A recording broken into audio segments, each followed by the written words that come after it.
Welcome to week 4 of 9. Another week and we'll be approaching the halfway point. It's gone quick. We have a double session today, so we're going to train here. I've only got about an hour and a half, and we're going straight to gymnastics to train there. Today is the session where we have high bar squats.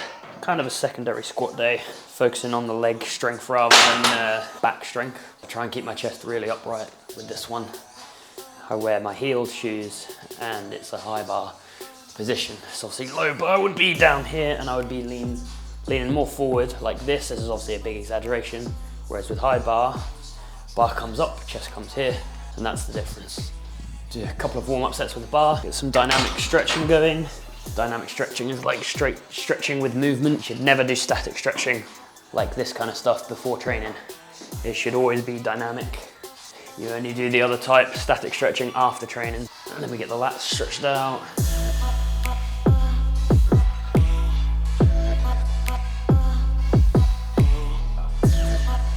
I actually prefer doing like squats and then going straight to gymnastics rather than doing a squat session and then doing gymnastics the next day. Because the next day I can really feel it, whereas on the same day I just don't really feel any DOMs.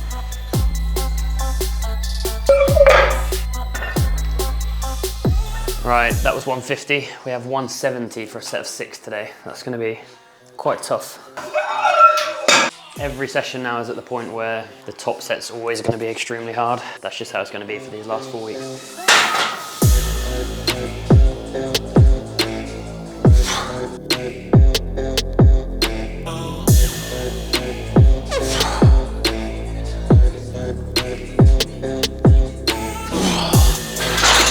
Oh, that was rough. Oh, I think like rep 3, my back started to come forward. I can really feel that like in my ribs. Maybe we lower it a little bit next week just to ease back, maybe like a mid-block deload. Obviously 9 weeks is a long time for a block of training. You'd normally have 5-week blocks or 6-week blocks before you need a deload. Yeah, that's much better. All right. 2 more sets of that. That's a much more reasonable weight to maintain my form. I'm supposed to blast quads as well with the belt squat, but because we're going to go to gymnastics straight after this, which is a fairly okay leg workout, lots of jumping, it's quite fast. Sometimes that happens, I'm tight for time. If that's the case, I just make sure I get the main work done. And if something has to suffer, it will be accessories, but at least we have kind of a substitute today. Anyway, we're benching, it's 3 seconds down, 2 seconds on the chest. Press, 2 sets of 2. Last week we did 110, so we're trying up it to 115. And then after that, it's upper body accessories, which is shoulders and dips. I'm gonna do dips at gymnastics, which makes sense, right? So let's get this bench done.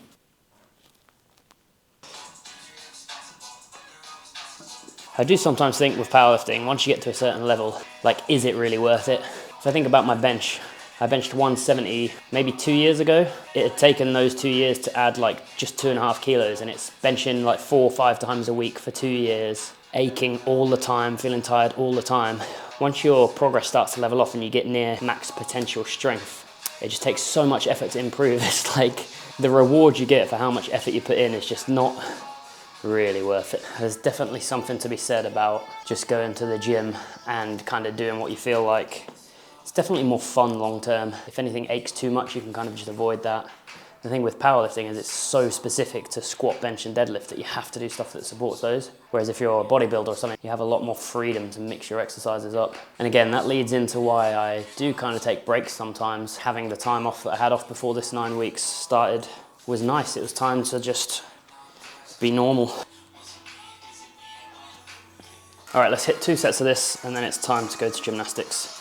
So we'll get straight in the car and go for the next training session.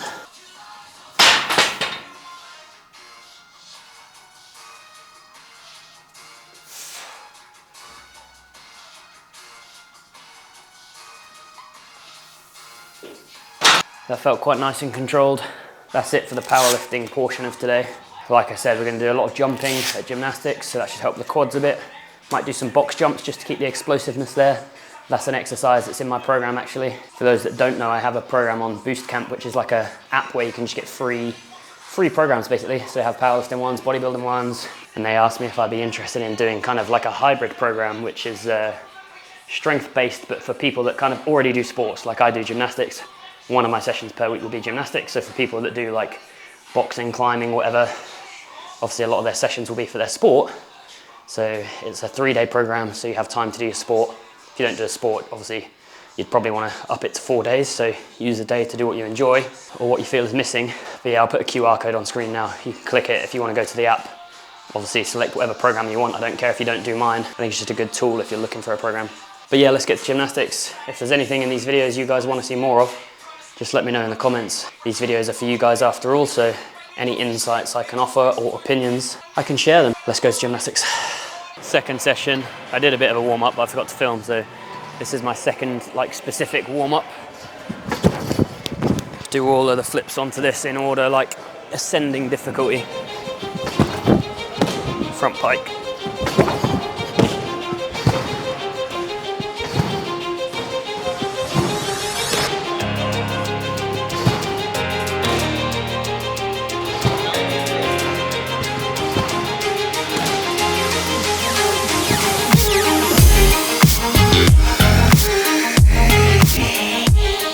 Problem is, if I put too much power in, I'll lose this microphone.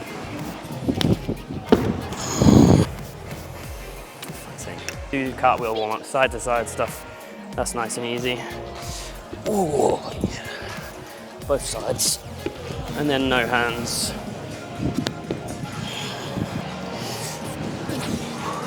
Right, let's do a tornado kick. I've got tutorials for all of these on the channel if people want to learn.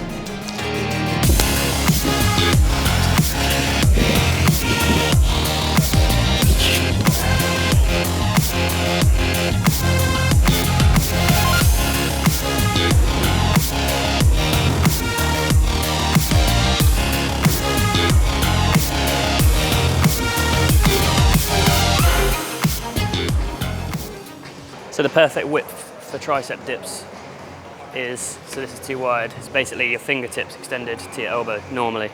We'll do it head to head, you can have one side, I can have the other side. So you can look at them. Yeah, so I can psych you out. We can alternate and then you've got to hold it at the top and that takes some energy, doesn't it?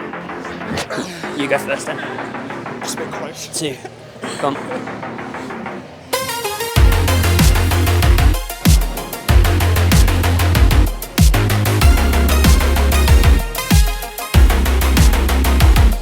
Getting tired yet, Rob? Yeah, a little bit.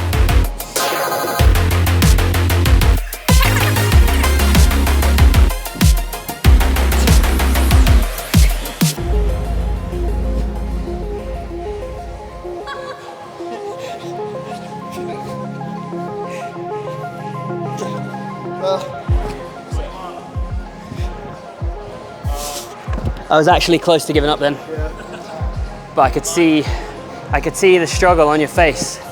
So all I had to do is keep my face composed. So you thought I wasn't struggling, so you thought, well, there's no point, I'll give up.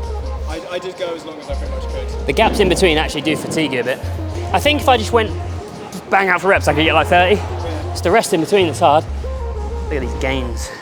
No wonder you married me. 3, 4.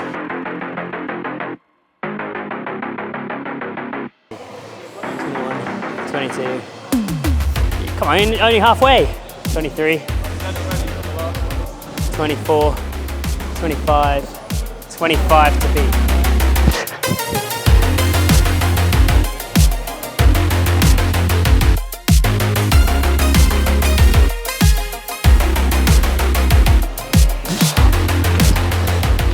$30. 1. I haven't done chance for ages.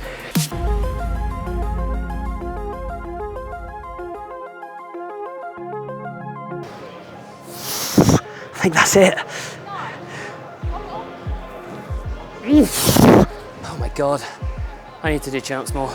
I'm tempted to do like the optimal chin-up program for like 30 days. Test at the start, test at the end. I mean, it will be effective, right? Just any type of training will get you stronger at something. Yeah, but optimise. Yeah, like people do videos like, I did chin-ups every day for 30 days. But that's not actually optimal because you need rest. Yeah, it's nice. And you need to vary things with like different rep ranges and stuff, rather than just going balls to the wall max reps every day or every 2 days. It's better to have something structured, but probably every other day's quite good. But you'd probably do like heavy day, light day, heavy day, light day, so that you can still recover.